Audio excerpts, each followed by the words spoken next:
the next 30 minutes, we kind of want to explore where we've been through our Save Our Street specials. One of the specials we did a while back was with Kelly Rule. You did a special on unsolved crimes. Yeah. And at that point, one of the things that stood out was that a lot of them were not being solved. What was going on in that special? Well, at that point, Philadelphia police were trying to kind of restructure and assign detectives to specifically focus on cold cases. That was something they did before. And as you know, unfortunately, the city was seeing record numbers of homicides. So they had to kind of switch their focus a little bit. And unfortunately, that's something that continues to be an issue. But their goal when we were doing the special was that they were going to have detectives specifically assigned to cold cases so they could dedicate all their time to working on those unsolved cases. So that was a few months ago. Let's look at that story and then we'll come back and discuss it. At the Philadelphia Police Department's headquarters, boxes and boxes of files stacked in a closet. These are the homicide cases dating back to only 2019. That year, there were 353 homicides. 2020, they jumped to 499. Last year, 562. It was very unfortunate, but the cold cases ended up going by the wayside. Historically, the police department's cold case unit was a part of the Special Investigations Unit. Homicide Captain Jason Smith says he was forced to begin assigning that unit to active homicides as they came in to keep up with the surge.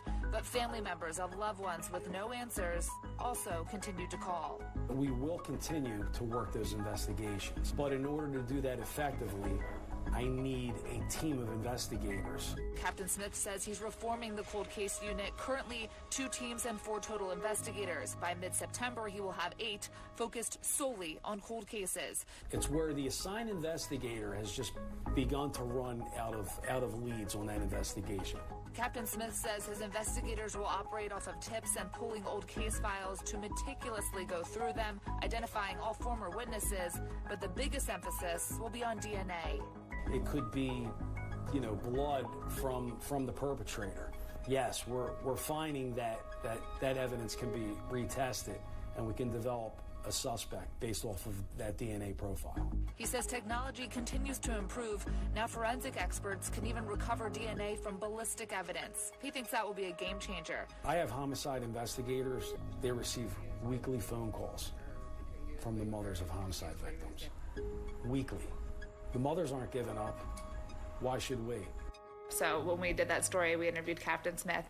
Now it's Staff Inspector Ernest Ransom. So different leadership, but still the same goal. He said that they still have detectives specifically assigned to these cold cases, but at certain times they do need to be sometimes readjusted or jump out of those to focus on day-to-day because, again, as we know, unfortunately right now homicides are down, but we're still seeing high numbers. They are pulling DNA from some of these cold cases, and they're looking specifically at that DNA and retesting it, and they're hoping that it could identify remains in at least 3 of the cases. Is this a resources thing? We've been assured, under Captain Smith's leadership and now under Staff Inspector Ransom's leadership, that this is still a very big priority for them. It's just a matter of being able to dedicate the time. But we also got the opportunity to go over to Camden, a place where they have invested those resources, and they say that this is the result of what can happen if you can find the resources, the technology, and you're dedicated to making change.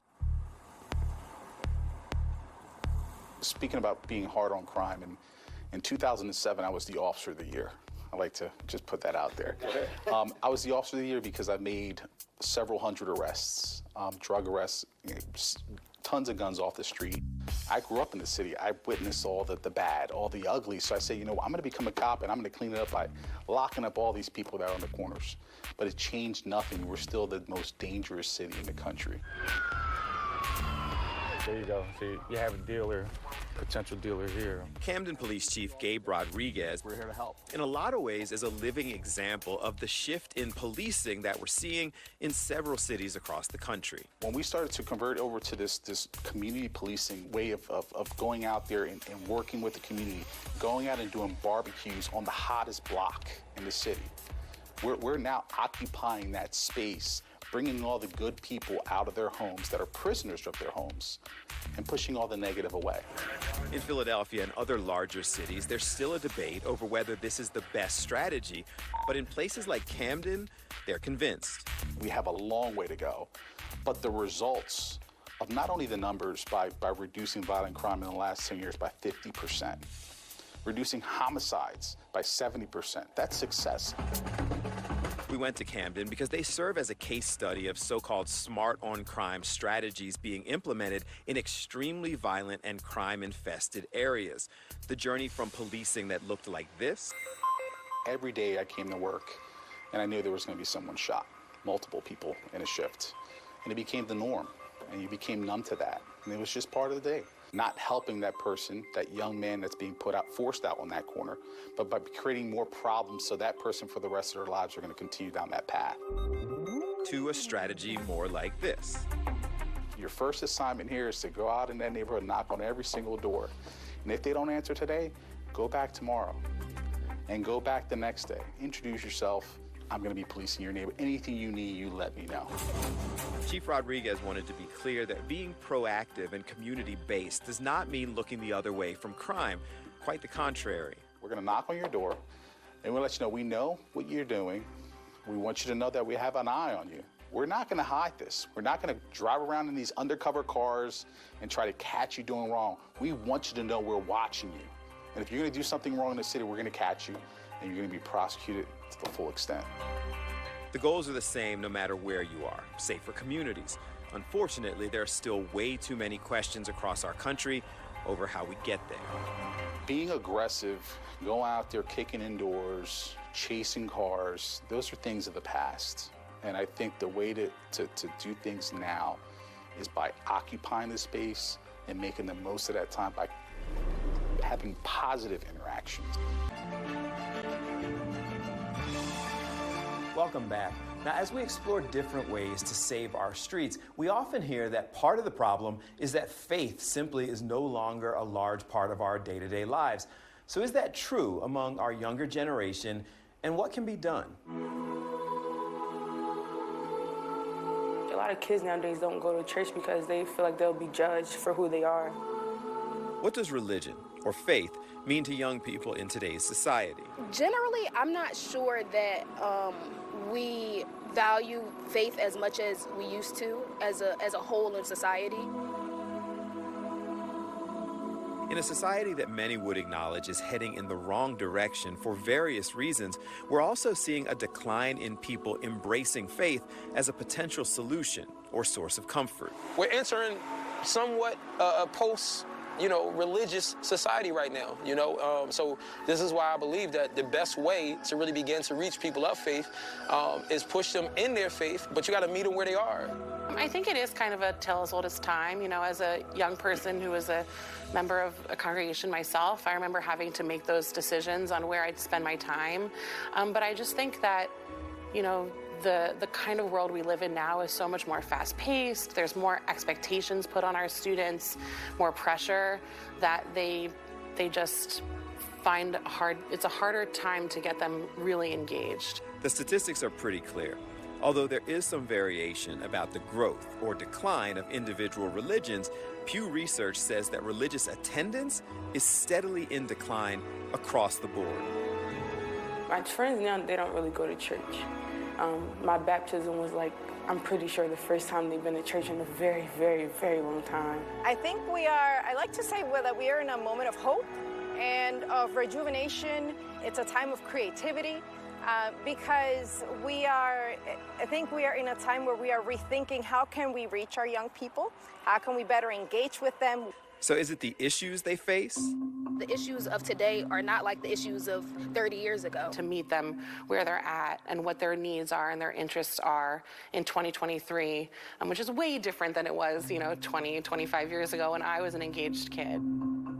Is it the society that they live in? They're waking up every day and seeing on the news multiple people being shot and killed, their peers being shot and killed. They're in an education system that may feel like it's consistently failing them. So I do think that a lot of times they question God, or they question how can we live in such a context, especially in our city. Like, how can we live in a city like this and experience these things every day, and you're trying to convince me that there's a God that I should believe in and that I should serve. I think that them seeing the hardships in the world are one thing. It's the same things that we see, but I think our responsibility is to show them that that is not it, and that's not all that they have, and that's not all that there exists. Is it a lack of guidance from the generation that came before them? I feel like my generation their parents haven't brought them in the church, haven't given them that faith. So I feel like when I go to school, like kids will talk about like how I go to church and how like that's not a bad thing, but how I go to church, like why do you go every Sunday? Or is this simply what the next generation of faith really looks like? We have a lot of people who, are comfortable not believing in anything, which is pretty unfortunate. Definitely the next generation of faith has to be that, We have to teach people holistically how even everything that we're pushing them to do actually ties to their faith. So we can do that without having to regurgitate scripture by scripture by scripture, but just encouraging people to be more humane, to love each other, and then show them and connect them to the services and the help that they need.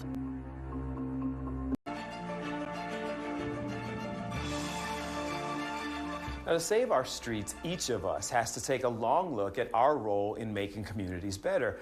We've discovered that long look, it definitely includes our schools, but it also includes, yes, those of us who work in the media.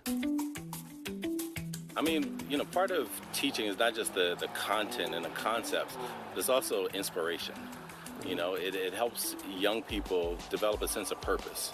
And if you have this hopelessness or you don't have a sense of purpose, it's much easier for you to grow into despair and have little direction. Sharif El-Mekki has been an educator for most of his life, with keeping young people safe as one of his primary goals. But lately he has the same goals, he's just taking a different path. Our high school youth came up with this campaign, We Need Black Teachers. An initiative to train and place more black teachers in largely inner city schools because research has proven that their presence leads to a reduction in violence and an increase in performance. With inspiration, with motivation, with mentorship, that provides something very, very different. A guiding light, a guiding star. More black teachers in the lives of mostly minority students is a long-term potential solution to gun violence, but one Sharif and his colleagues believe must happen. We have to invite our youth to come and solve issues and problems that are complex, that are entrenched, but invite them to solve problems that they had no hands in creating.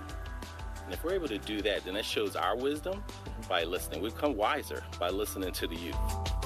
Another proactive solution to gun violence and reason for hope lies with us in the media. Truly do believe that better gun violence reporting can prevent gun violence, and certainly it could minimize sort of, potential harms that it may be causing. Trauma surgeon Dr. Jessica Beard and longtime journalist Jim McMillan are part of the Philadelphia Center for Gun Violence Reporting, an organization we've become familiar with that simply asks if media changes the way we report violence, could we reduce it? This initiative has been an effort for me to explore that question and to see what the best practices might look like, how we can implement them, and if they'll really make a difference. We met them earlier this year and were introduced to the concept, but since then, they're encouraged because they have research that supports their perspective and a year of getting media entities on board. There's somebody from every news organization is involved. We've got the structure to help them out. We've got the networks to bring people together. If what we're doing works, it'll make a difference. It may not be obvious to some, but the concept makes sense. Number one, if you feel fearful when you're watching the news, we had one person connect that directly with the increased gun purchasing that we saw in 2020. They believe coverage can lead to more guns and fewer solutions. If you're constantly telling the story of gun violence as an episode and the storyteller is law enforcement, well, it makes sense that people would see law enforcement as the only solution.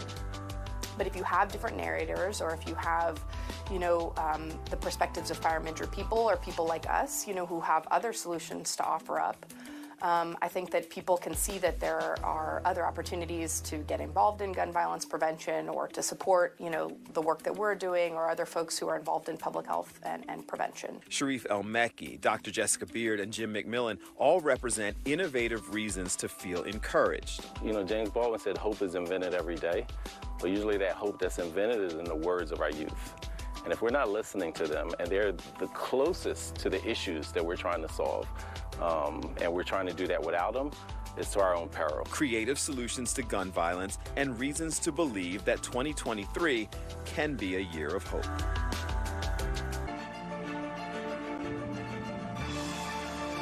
all the issues we've explored through our Save Our Streets initiative, it's important that we stay in constant contact with you to see where we are as a society and if things truly are getting better. Do you feel safe in the city right now? I think it depends. I wouldn't say no, I don't. Well, no.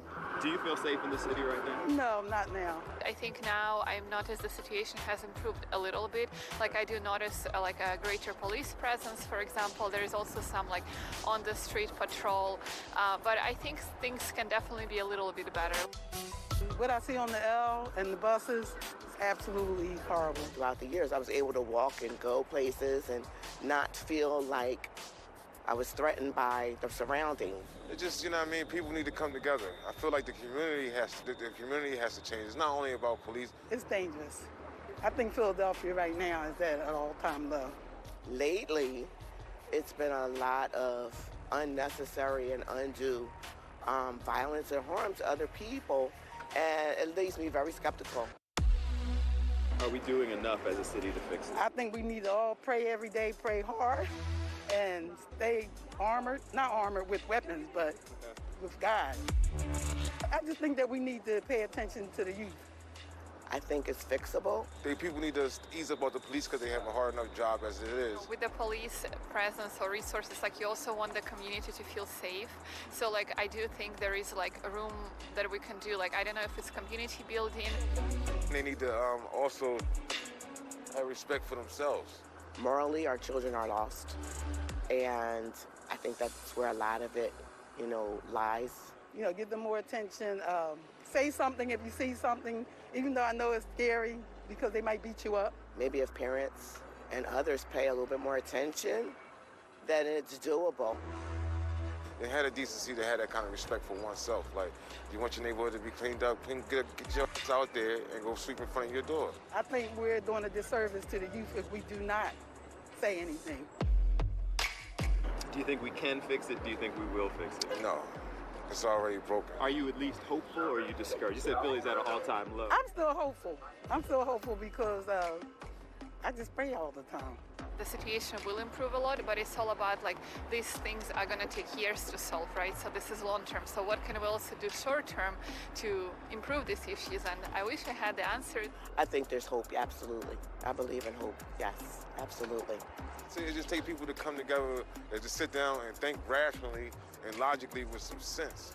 It don't take a rocket scientist to come together and make it happen. It just takes people that's got drive, that's got, got the will to do it. It is terrible. I think a lot of times people are emulating what they see in games and what else? Movies, and that's frightening to me because somebody's not watching them. And it ain't got nothing to do, it's not color-coded. It's humanity coded. Their parents, aren't there for them. So it's tough. Do you have any ideas?